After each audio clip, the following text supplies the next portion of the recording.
and we're going to do our treatment for freedom. I speak my word for myself, my center, and all its members and friends. I know love as the only reality. I am created out of love. Love is what I am. I know this love as absolute freedom in every area of my life, the life of my center, and all who call it home. I know our center's mortgages are paid in full, and I claim for all of us financial freedom with all debts paid and cleared. I release any sense of struggle or wrongdoing. I live in an abundant universe where there is more than enough for all. We experience freedom in every moment by always having more than enough money, vibrant health, and loving relationships. We are who we have come here to be. With hearts open wide, we see the world through the eyes of love.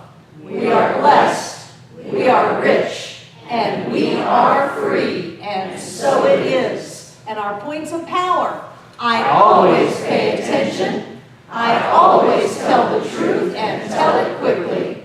I always ask for what I want when I want it.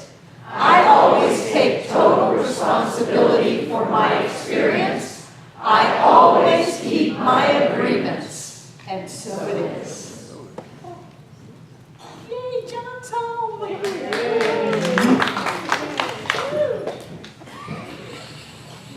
And it's good to be back, although 2 weeks at the beach was pretty amazing.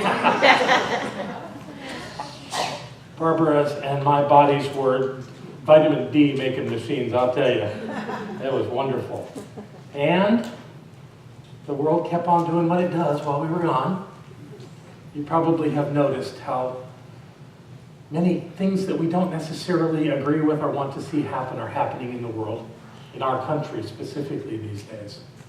You've heard that term before, may you live in interesting times. It's said to be a Chinese curse. But the truth is they can't find any source for it from China or anywhere else. So I think maybe somebody just wanted to lay that on the Chinese. And I don't necessarily agree that it's a curse. I think living in interesting times is part of the human experience. And even though there are things happening that we don't necessarily find ourselves able to reconcile with immediately, they're essential to our evolution. Nothing in life says that the evolution of this species or any other is an easy thing. In fact, it can be really a challenging thing. And when it gets really rough, we don't call it evolution, we call it revolution. And Thomas Jefferson was the one who said every generation needs a new revolution. And he lived through the first one in this country.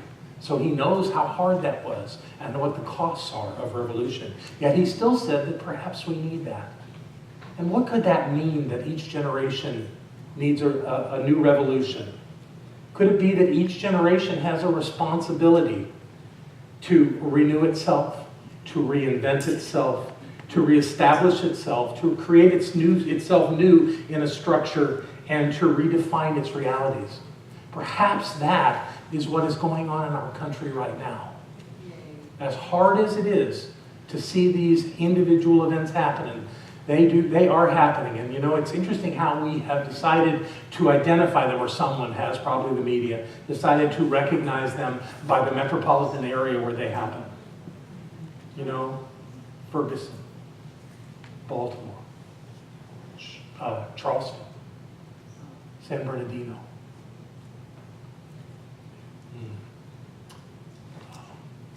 And many other places, including now Dallas. It kind of pulls you down, doesn't it, when you think about it in those terms? And then in the midst of all that that's going on, we're getting ready to elect a new president. The two most unpopular people ever to run for the office.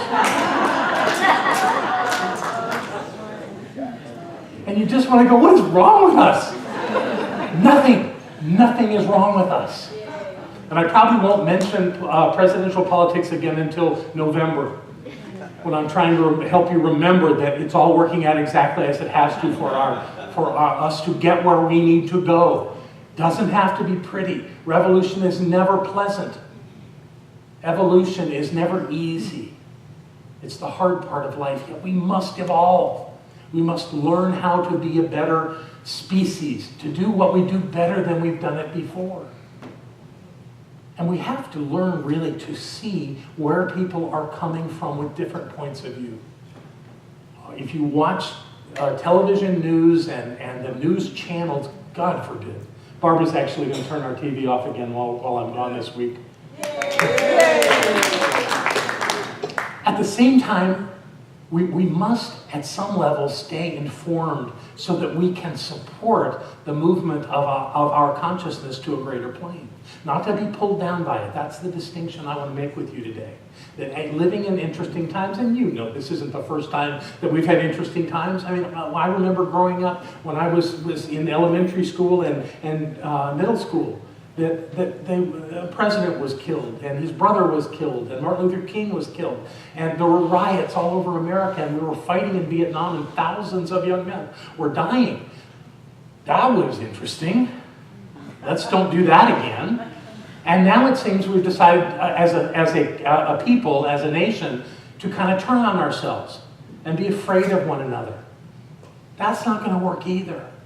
We must move to something greater as a people. And I'm not trying to bum you guys out. I'm trying to prepare you for where I think we, this community and communities like us, need to go with all of this. Because it's so easy to get hooked and pulled down into it. And that will not support who we are. We must do something different than that.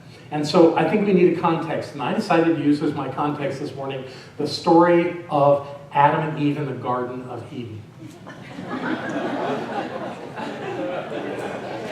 Let me explain. Now, we have to get past all the sexist stuff in that story. Trust me, if there was one gender on planet Earth of the human species before the other, it was female. Had to be. But setting that aside and all the little sexist comments in that story, here's the essence of it. You've got this elegant garden. And in the center of the garden is a tree with beautiful, brightly colored, plump, delicious looking fruit on it. And the one thing the two inhabitants, human inhabitants of this garden are told to do is don't eat the fruit from that tree. Well, why would that be? Well, in the story it says, for you shall surely die. Which implies that the fruit on the tree is what? Poisonous, right. But yet they call the fruit on the tree, or they call the tree of the knowledge of good and evil. Could it be that the knowledge of good and evil is poisonous? Could it be that the knowledge of good and evil, to understand that there's good and evil, to have that sense of things, is judgment? Could it be that judgment is poisonous? Yes. Yet how do we, in present day times, look at the things that are happening in the world and not judge them? Not be pulled down by them. Not to be fearful because of them. That we might be in the next batch of people that recognize, God forbid, Asheville or somewhere else in the world. Wow. Okay, so how do we reconcile this? We have this story, and an animal convinces at least one of these two people, silly that it was the woman, that they should eat that fruit. And she convinces her partner to eat the fruit, and they go and eat fruit. Did they die? Well, probably not that day according to the story. What they became aware of is that they were naked, and they became ashamed. So what does that mean? How does that impact who we are? Are we afraid in a symbolic way to be naked, to be at the level of our very nature? And to live from that place of our natural beingness? Are we afraid of that? Could that cause us to need to shield ourselves and protect ourselves and be fearful of the world around us? Maybe. We could do that. So what do we do with this story that brings great burdens on these people that live there? That has them groveling and struggling with life now? And then the story, of course, claims that because of that, all of us have to struggle. All of us have to suffer. I don't believe that. I don't. Yet it causes us the opportunity to really look at that idea of what do we get from the way that we live our lives. Well, we could extrapolate from what I've just said that if we want to lead fulfilling lives, the way to do it is to be naked. And in a sense, I believe that's so, because if we could be true to the actual nature, the innocence that we came into this world with, to know the truth, we might be able to do this a little better. We might be able to be a little happier. We might be able to be a little clearer about who we are. The thing that pulls us down is the judgment, is the finding fault. We, as a species, we feed on that. And we try to tell our children. It was interesting, I was listening to one of the talk shows about where they had a black man and a white man talking about how they have to talk to their sons.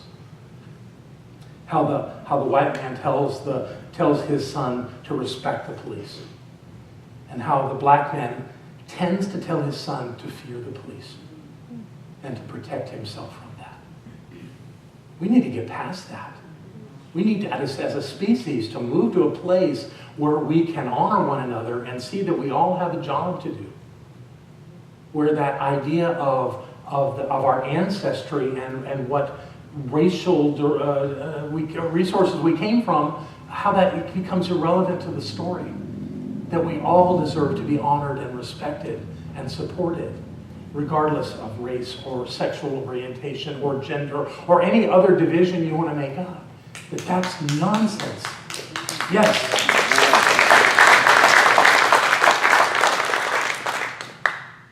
Now I speak to you as a community. What do we in this room and anyone who's watching this video and including themselves in this level of consciousness, what do we do with that? Well, our work is to transcend the judgment, to not get hooked, to take a higher stand on that, to lift ourselves above the fear and the frustration and the confusion.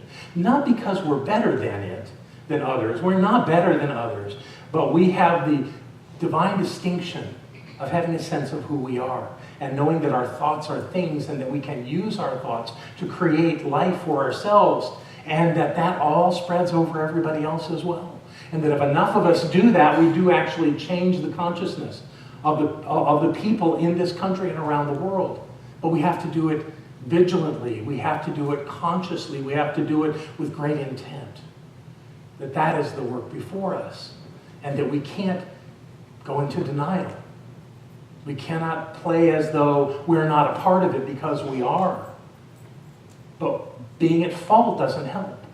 Seeing a better outcome really does help. I don't think I've ever talked about my stand on gun control. And I've kind of got a middle ground on it. You know, I'm being Buddhist about this. Our founding fathers created this idea that we have the right as Americans to bear arms. But I don't think those people understood how the technology of firearms would change.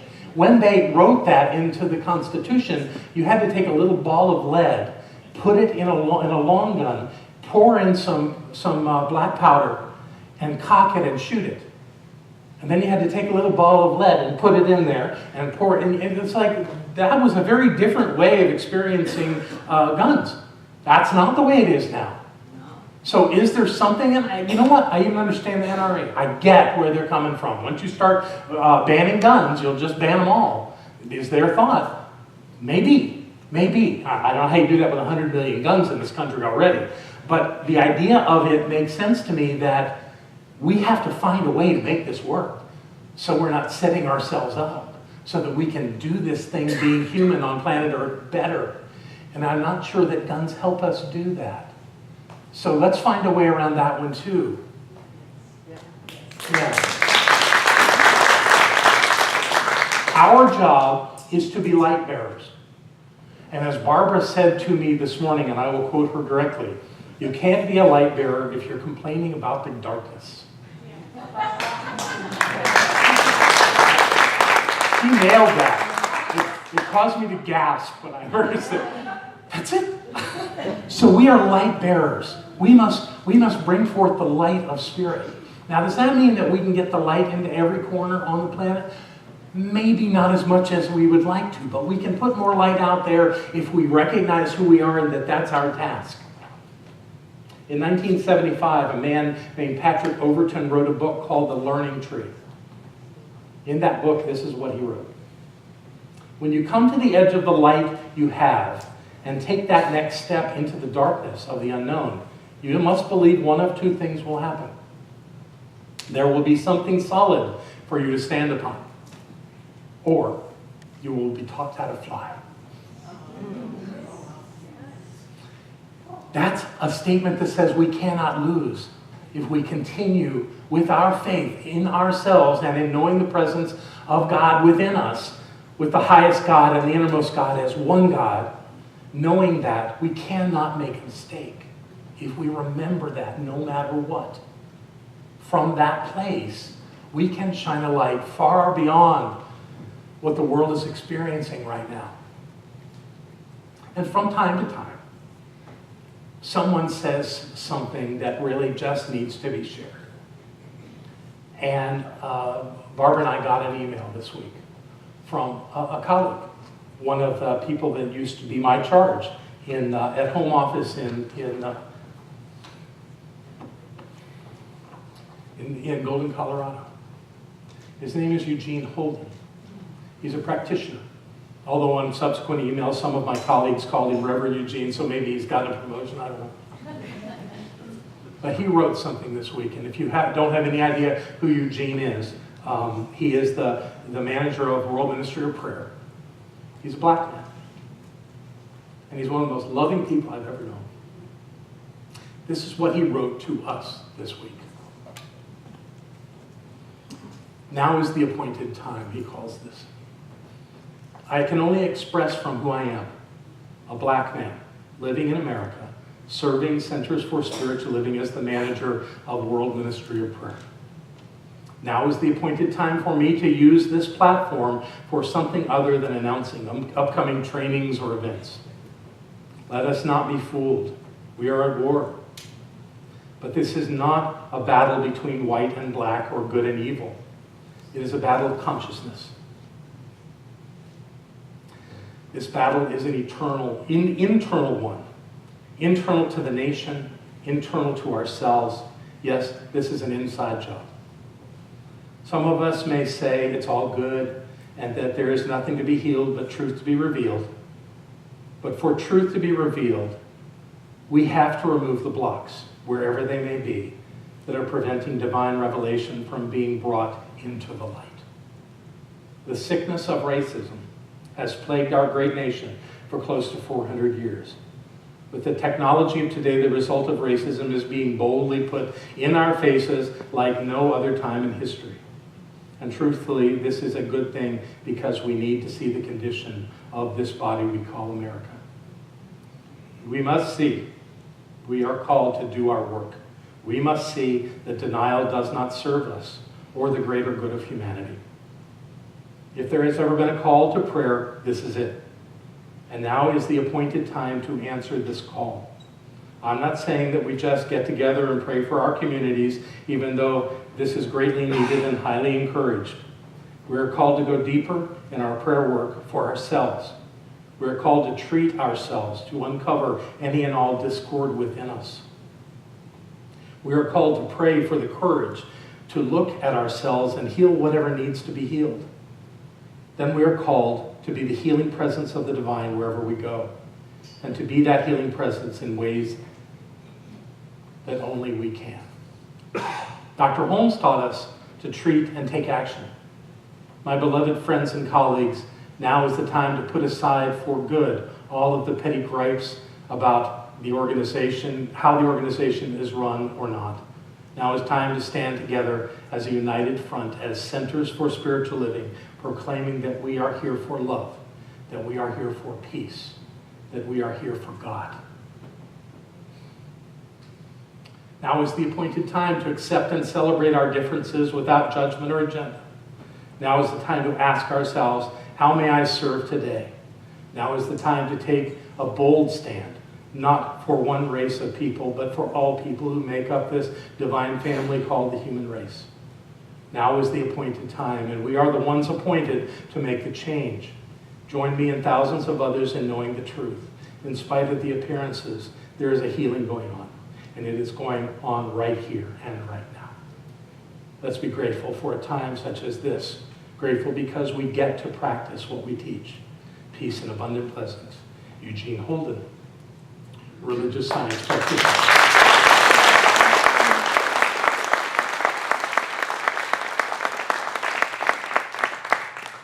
I will share that with Eugene when I see him in a couple weeks. But for now, I think it's time to pray. So to ask you to join me in a prayer for peace. And this is completely unrehearsed. I didn't put a thought into what would come right now, but it's going to come.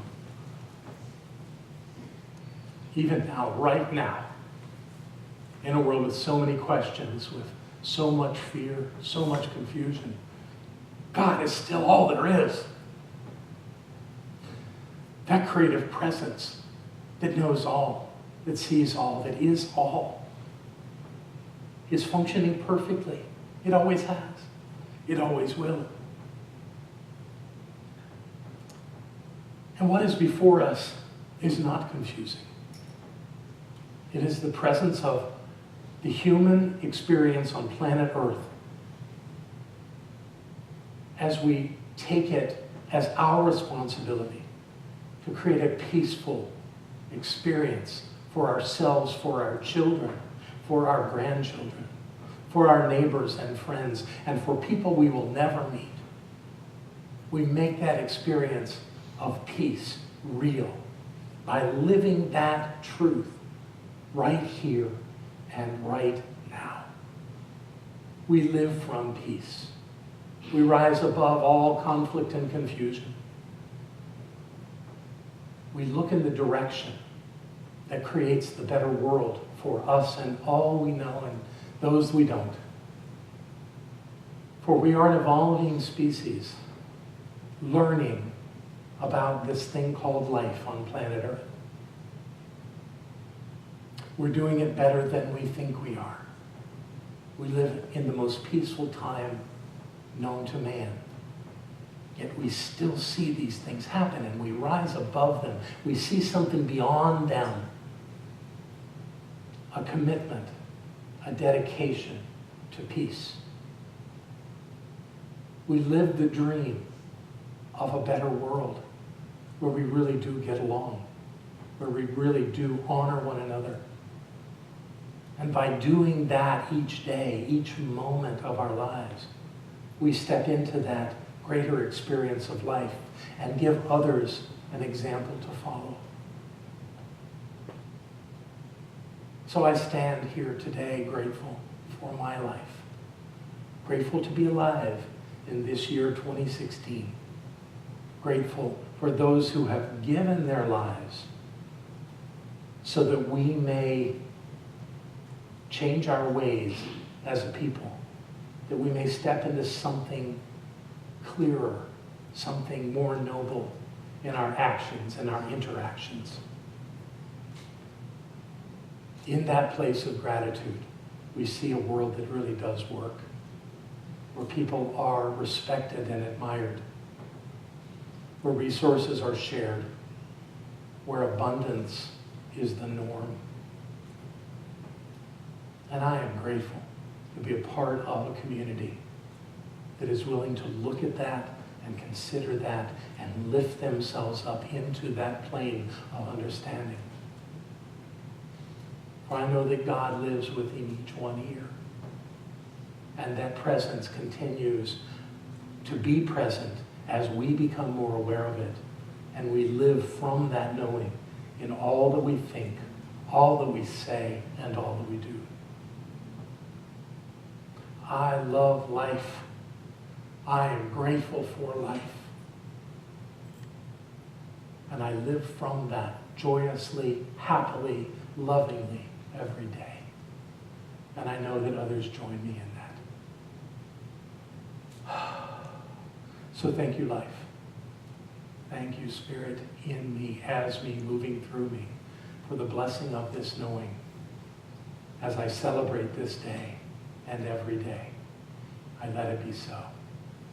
And together we say, I love you very much.